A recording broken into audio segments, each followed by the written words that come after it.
नमस्कार दोस्तों, SRH कहानियां में आप सभी का स्वागत है। आज की कहानी का शीर्षक है ठाकुर जी की बेचैनी। दोस्तों, इसी तरह की नई नई कहानियां के लिए हमारे चैनल SRH कहानियां को अवश्य सब्सक्राइब करें। आइए दोस्तों, मैं सुनाता हूं आपको क्यों श्री ठाकुर जी पुए खाने के लिए आधी रात को अधीर हो उठे। भोर मंगल आरती होने से पहले असमय भोग का समय नहीं है।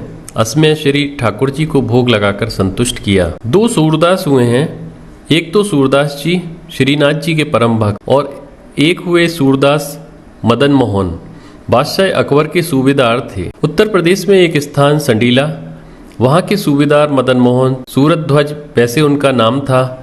भक्त लोग उनको प्यार से सूरदास कहते थे। मदन मोहन जी के परम भक्त, बादशाह के दीवान, लेकिन परम भक्त श्री ठाकुर जी के रूप माधुरी की अनन्य मधुकर सतत श्वास श्वास से युगल का नाम जपते और बादशाह की नौकरी करते थे। एक बार संडीला के बाजार में गुड़ देखा। अब गुड़ देखते ही मन में आया कि इसका तो श्री ठाकुर जी को भोग लगना चाहिए। अब वृंदावन का जो ठाकुर है ना, वो राग और भोग का ठाकुर है।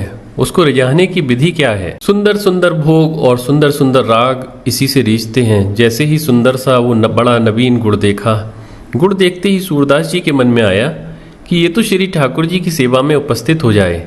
कोई मिष्ठान बने, कोई पकवान बने, ठाकुर जी को पाकर कितना सुख होगा। गुड़ बैलगाड़ियों पर लदवाकर वृंदावन भेजने लगे। किसी ने कहा, जितने दिन में ये गुड़ वृंदावन पहुंचेगा और जितना धन आप इस गुड़ का वृंदावन पहुंचाने में खर्च करेंगे, उतने में तो वृंदावन में ही इससे 20 गुना अधिक गुड़ खरीद लिया जाएगा। इतना समय लगेगा, इतना धन आप व्यय करेंगे, इससे 20 गुना अधिक गुड़ खरीदा जा सकता है।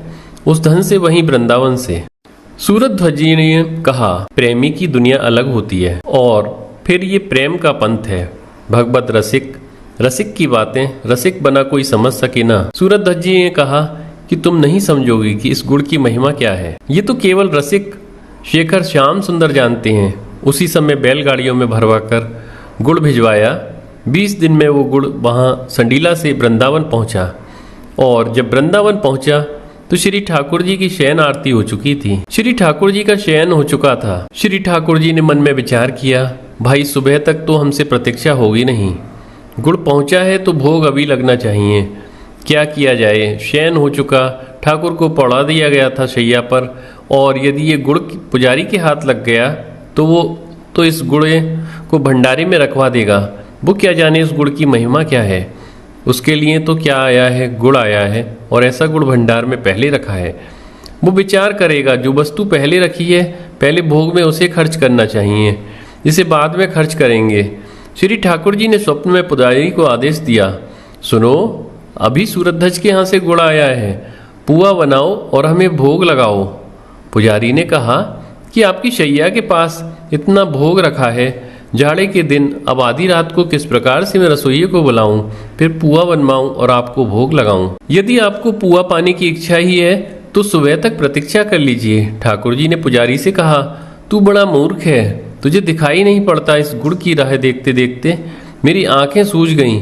20 दिन से मैं प्रतीक्षा कर रहा हूं कि कब गुड़ आए और मैं भोग लगाऊं, और तू मुझे प्रतीक्षा करने के लिए कहता है। मनमोहन की मनभावन वाणी सुनकर पुजारी का हृदय विचलित हो गया।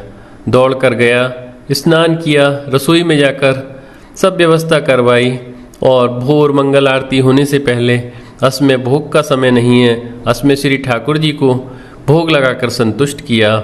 श्री राधे राधे। दोस्तों, इसी तरह की और कहानियों के लिए आप हमारे YouTube चैनल SRH कहानियाँ सब्सक्राइब करें। वीडियो देखने के लिए आप सभी को बहुत बहुत धन्यवाद।